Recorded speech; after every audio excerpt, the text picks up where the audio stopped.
요한계시록 3장 1절로 6절, 신약성경 401페이지. 교독하도록 하겠습니다. 제가 먼저 읽겠습니다. 사대 교회의 사자에게 편지하라. 하나님의 일곱 영과 일곱 별을 가지신 이가 이르시되, 내가 내 행위를 아노니 내가 살았다 하는 이름을 가졌으나 죽은 자로다. 너를 깨어 그 나보다 기름의 것을 불권하게 하라. 내 하나님 앞에 내게 영원한 것을 찾지 못하였노니. 그러므로 내가 어떻게 받았으며 어떻게 들었는지 생각하고 지켜 회개하라.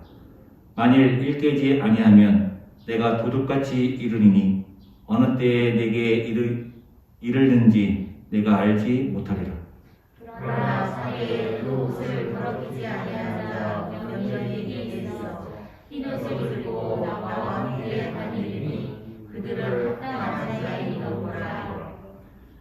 이기는 자는 이와 같이 흰옷을 입을 것이요, 내가 그 이름을 생명책에서 결코 지우지 아니하고 그 이름을 내 아버지 앞과 그의 천사들 앞에서 시인하리라.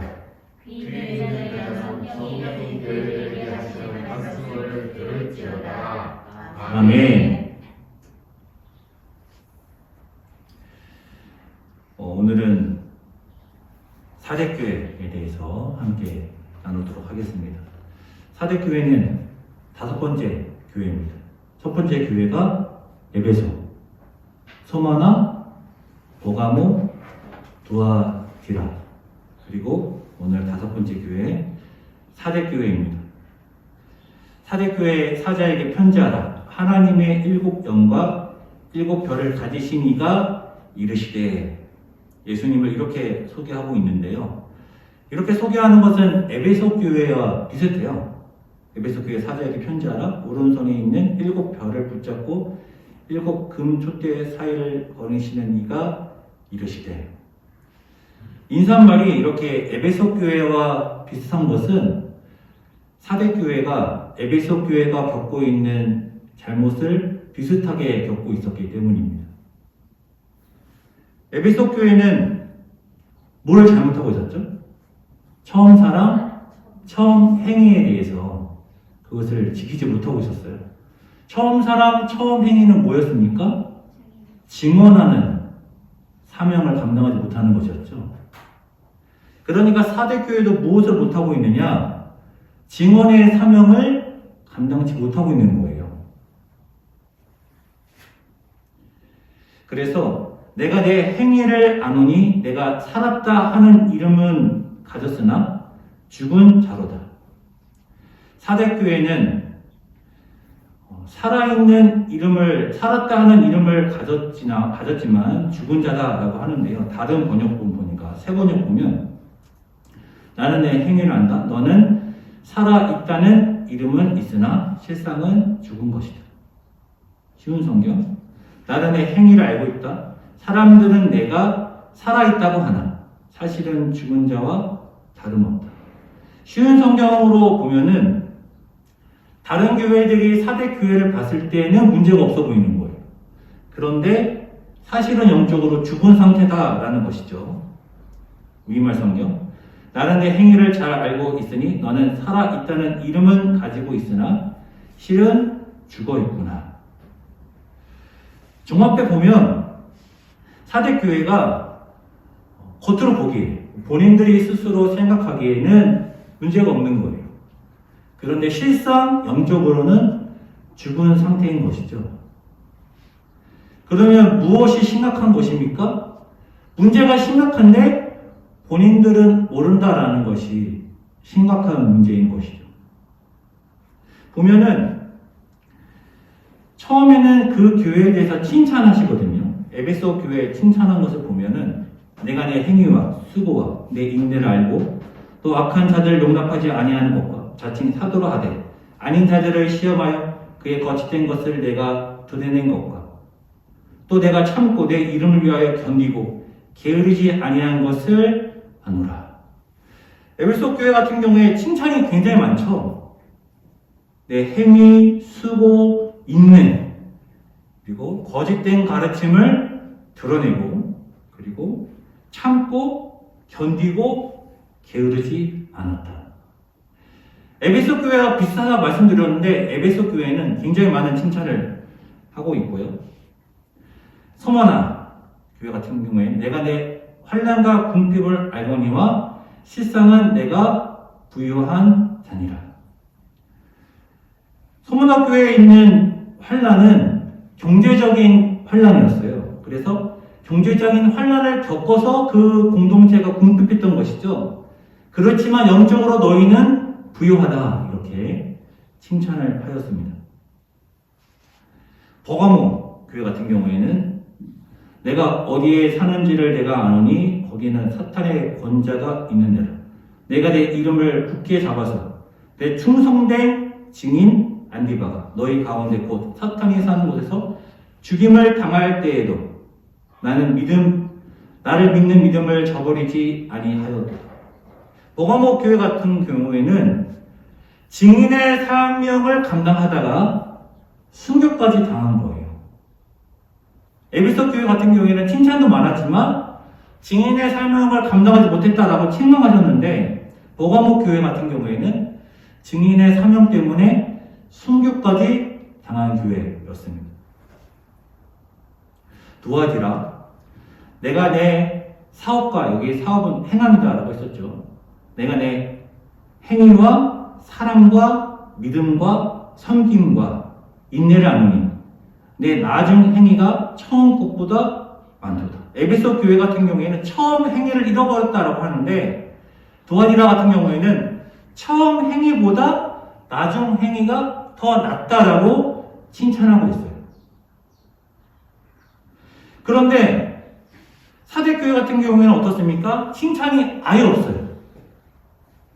칭찬이 없고 그냥 너희는 영적으로 죽어있다 이렇게만 책망하시는 거예요. 우리 교회가 사대교회보다 못한 것은 아닌지를 돌아봐야겠죠. 사대교회도 겉으로는 멀쩡해 보이는데 영적으로는 죽어있다 책망하시는데 주님이 우리 교회를 말씀하실 때 우리 공동체를 보고 말씀하실 때에 뭐라고 평가하실지 우리가 깨어 있어야 할 줄로 믿습니다. 같이 한번 읽죠. 시작. 너를 일깨워 그 나무가 죽게 된 것을 굳건하게 하라. 내 하나님 앞에 내 행위에 온전한 것을 찾지 못하였노니. 여기서의 내 행위가 뭐라고 있었죠? 증인의 사명이다 라고 했습니다. 증인의 사명이다.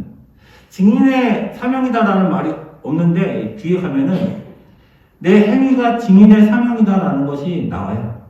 그러니까 지금 사대교회가 증인의 사명을 감당하지 못하고 있구나 라는 것을 알고 넘어가겠습니다.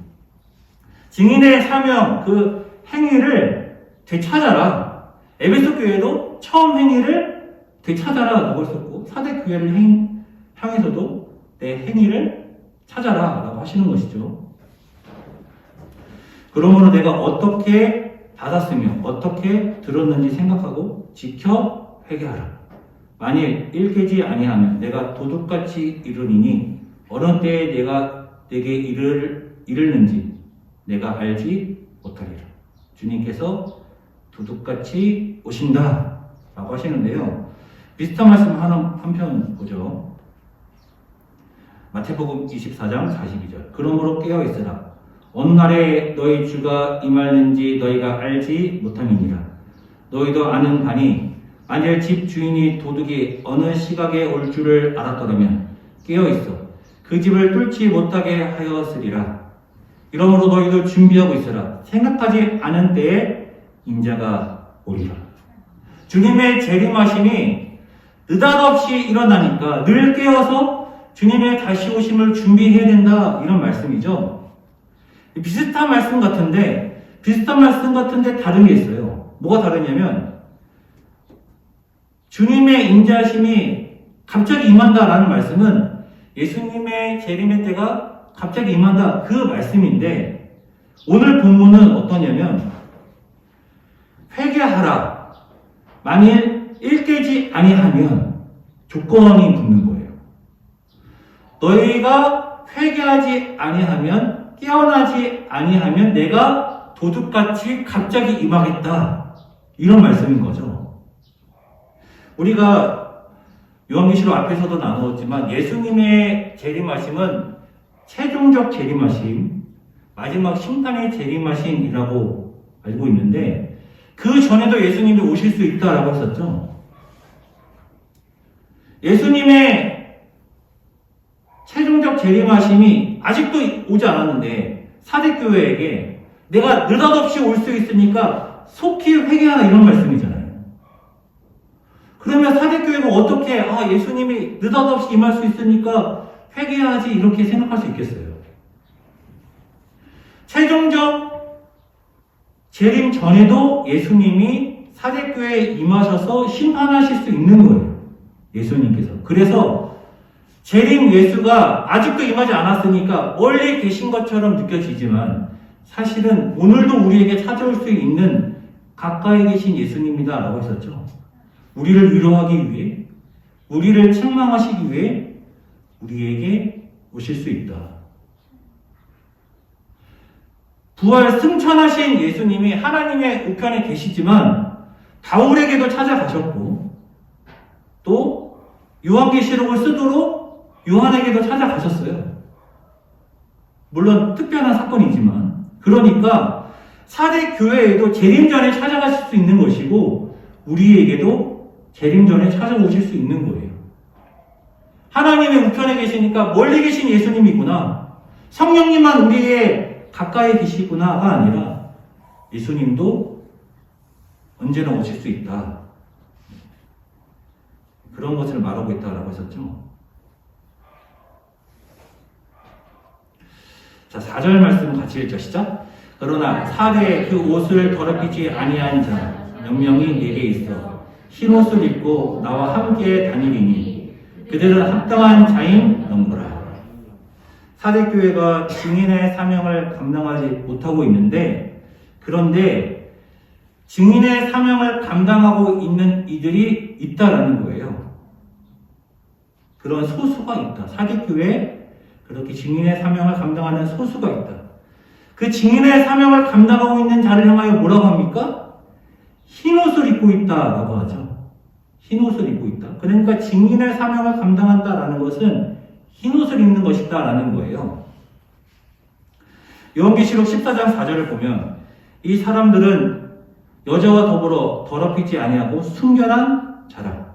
어린 양이 어디로 인도하든지 따라가는 자며 사람 가운데서 속량함을 받아 처음 익은 열매로 하나님과 어린 양에게 속한 자들이니.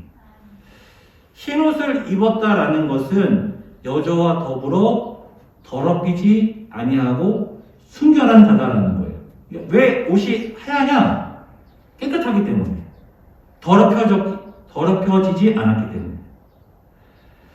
여자가 그 옷을 더럽힌다라는 것이죠. 이것은 상징적으로 우상숭배를 말하는 거예요. 우상숭배라면 어떻게 된다는 것입니까? 내가 입고 있는 하얀 옷이 더럽히신다라는 거예요. 7장 9절 10절입니다. 이 말씀은 같이 읽을까요? 시작. 이일 후에 내가 보니 각 나라와 족속과 백성과 방언에서 아무도 능히 셀 수 없는 큰 무리가 나와 흰 옷을 입고 옷의 중요 가지를 들고 보좌 앞과 어린 양 앞에 서서 큰 소리로 외쳐 이르되 구원하심이 보좌에 앉으신 우리 하나님과 어린 양에게 있도다 하니. 이 말씀 제가 공독해 드리겠습니다.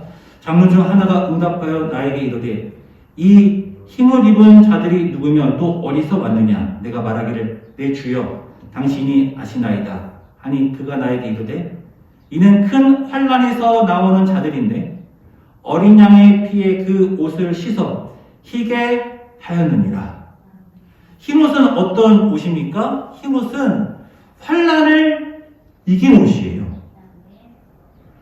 환란을 이겼기 때문에 흰옷인 거예요.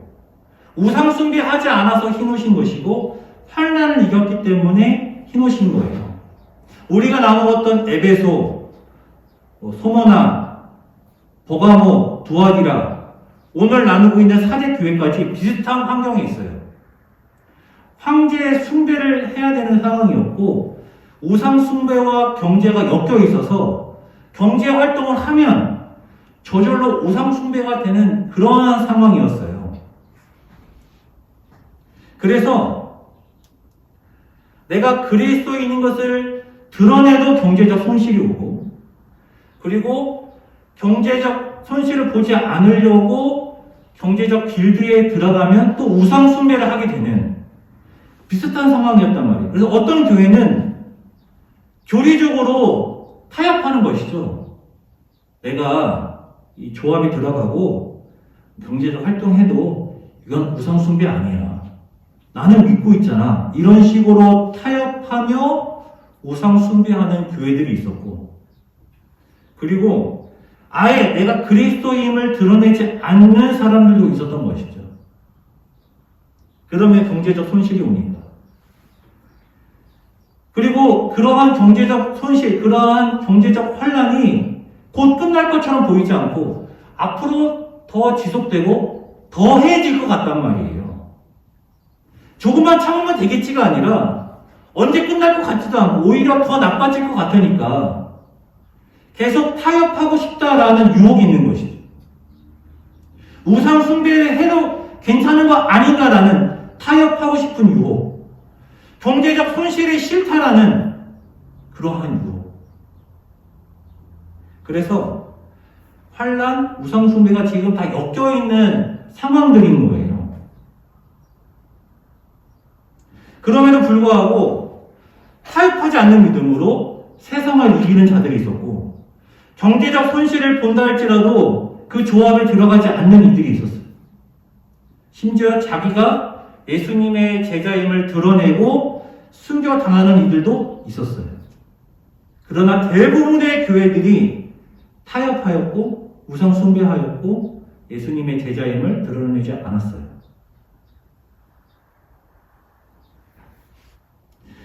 다섯째 인을 떼실 때에 내가 보니 하나님의 말씀과 그들이 가진 증거로 말미암아 죽임을 당한 영혼들이 제단 아래에 있어 큰 소리로 불러 이르되 거룩하고 참되신 대의 주제여 땅에 거하는 자들을 심판하여 우리 피를 갚아주지 아니하시기를 어느 때까지 하시려 하나이까 하니 각각 그들에게 흰 두루마기를 주시며 이르시되 아직 잠시 동안 쉬되 그들의 동들과 형제들도 자기처럼 죽임을 당하여 그 수가 차기까지 하라 하시더라.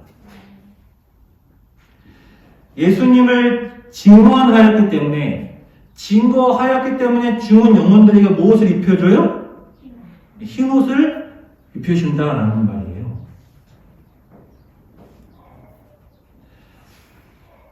이기는 자는 이와 같이 흰 옷을 입을 것이요 내가 그 이름을 생명책에서 결코 지우지 아니하고 그 이름을 내 아버지 앞과 그의 천사들 앞에서 시인하리라. 오늘 말씀의 제목이 나왔는데요. 시인입니다. 시인. 이기는 자는 흰 옷을 입고 그리고 주님께서 하나님 아버지와 천사들 앞에서 시인한다라는 거예요. 시인한다. 이 비슷한 말씀이 마태복음에서도 나오는데요. 그런즉 그들을 두려워하지 말라. 감추인 것이 드러나지 않을 것이 없고 숨은 것이 알려지지 않을 것이 없느니라. 내가 너희에게 어두운 데서 이르는 것을 광명한 데서 말하며 너희가 귓속말로 듣는 것을 집 위에서 전파하라. 무엇하라고 하고 있습니까? 증언하라 라고 하고 있습니다. 증언하라. 몸은 죽여도 영혼은 능히 죽이지 못하는 자들을 두려워하지 말고 오직 몸과 영혼을 능히 지옥에 멸하실 수 있는 이를 두려워하라. 참새 2마리가 한 아사리온에 팔리지 않느냐. 그러나 너희 아버지께서 허락하지 아니하시면 그 하나도 땅에 떨어지지 아니하리라. 너희에게는 머리털까지 다 세신 바 되었나니 두려워하지 말라. 너희는 많은 참새보다 귀하니라. 어떻게 보면 요한계시록은 두려워하지 말라라는 메시지다라고 했었죠. 증언하라, 두려워하지 말라. 누구든지 사람 앞에서 나를 시인하면 나도 하늘에 계신 내 아버지 앞에서 그를 시인할 것이요. 누구든지 사람 앞에서 나를 부인하면 나도 하늘에 계신 내 아버지 앞에서 부인하신다 라고 말씀하십니다. 우리가 요한계시록 말씀을 나눠보니까 증언, 증인, 증언, 증거가 굉장히 반복적으로 나오고 또 중요하다라는 것을 알 수가 있었어요. 그래서 요한계시록 말씀을 묵상하면서 증언하는 것이 뭔가, 증인의 사명이 무엇인가 계속 고민하게 돼요. 우리가 에베소 교회에서 증언하는 것이 무엇인지 자세히 나누었는데요. 증언하는 것은 무엇인가? 딱 생각나는 것은 복음 전파하는 것이죠.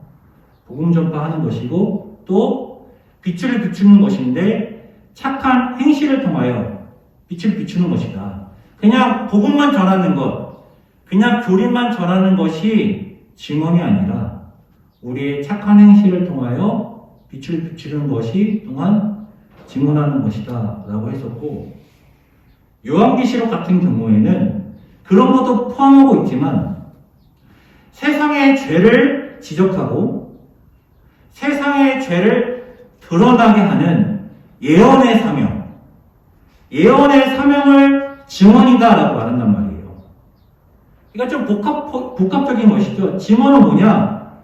복음 전파만을 말하는 것이 아니라 우리의 착한 행위를 말하는 것이고 세상의 죄를 지적하고 드러내는 예언의 사명도 말하고 있다. 복잡하실 수도 있는데 쉽게 생각하면 내가 그리스도임을 강강하게 드러내는 거예요. 나는 예수님의 제자임을 세상에 드러내는 거예요. 그런데 우리나라 같은 경우에는 뭐 종교의 자유가 있으니까 내가 예수님의 제자임을 드러내는 데 불편함이 없어요. 어렵지 않아요. 우리가 예수님의 제자라고 나는 예수님을 믿는다고 뭐 말해도 아무런 경제적 손실도 없고 박해, 핍박이 없죠. 그럼에도 불구하고 내가 예수님의 제자입니다. 나는 그리스도입니다. 라고 말하면 손해를 볼 수 있는 상황도 와요. 내가 욕만 안 하면 손해 안 보는데 그런 상황도 온단 말이에요. 그런 상황도 종교의 자유가 있는 우리나라에서도 올 수 있어요. 그러면 어떤 생각 들겠습니까? 그냥 말하지 말까? 내가 굳이 말해서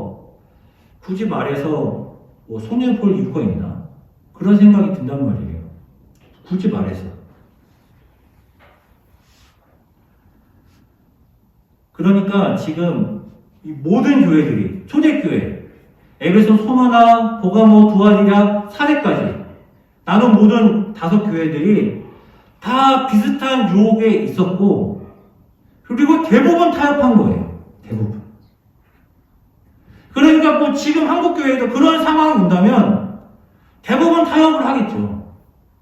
근데 뭐 굳이 예수님 믿는 거 드러내가지고 손해를 보겠어. 그런데 말씀을 나눠보니까 어떻습니까? 주님이 그것에 대해서 굉장히 강하게 경고하고 계세요. 내가 시인하면 나도 너를 시인하고 내가 나를 부인하면 너도 너를 부인하겠다. 타협하지 않는 믿음을 갖는 것이 쉽지 않음을 우리가 알 수가 있습니다. 이스라엘도 뭐 망하고 싶어서 망하겠어요? 어느 순간 타협하고 있었고 타협하다 보니까 주님의 음성을 듣기 싫어졌고 그러니까 멀어진 것이죠. 모든 교회들이 귀 있는 자는 성령의 음성을 들으라라고 하는데 처음부터 안 들었겠습니까? 타협하고 싶은 그런 마음이 계속 들고 타협하다 보니까 귀가 막히는 것이죠. 그러니까 잠드는 것이고 주님과 멀어지는 것입니다. 어디에서나 손해를 본다 할지라도 내가 예수님의 자녀임을, 제자임을 그리스도인임을 드러내야 됩니다. 손해가 있다 할지라도. 그것이 나를 불편하게 하고 심지어 나에게 경제적 손실을 준다 할지라도 타협하지 말아야 됩니다. 지난주 우리가 타협이라는 제목으로 말씀을 나누었는데 타협이 사실 너무 쉬운 거예요. 아무도 몰라요. 내 마음으로 그냥 살짝 하면 되거든요. 그냥 마음으로 이 정도는 괜찮아. 그러면 타협이 되는 거예요. 그러면 행동이 바뀌는 거예요. 그런데 사실은 그때 주님이 말씀하시는 것이죠. 타협하지 말아라. 사람들 앞에서 나를 시인하라. 그런데 세상적 욕심에 그것이 들리지 않는 것이죠. 사랑하는 성도 여러분, 2000년 동안 재림하지 않은 예수님이 2000년 뒤에도 재림하지 않을 수 있어요. 그렇지만 예수님의 재림이 그렇게 멀다고만 볼 수도 없어요. 오늘 밤 우리에게 찾아오셔서 예수님이 우리에게 책망하실 수도 있는 거예요. 네가 나를 부인하였다라고. 우리가 예수님의 재림하신지 언젠지 알지 못해요.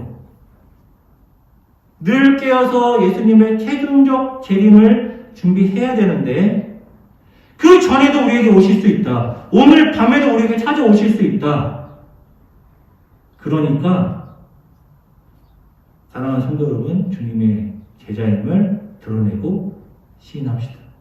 그 어떤 상황 속에서도 언제나 주님을 시인합시다. 그래서 주님께 인정받고 세상을 이길 수 있는, 흰옷을 입을 수 있는 우리 남성교회가 될 수 있기를 주님의 이름으로 축원합니다. 기도하겠습니다.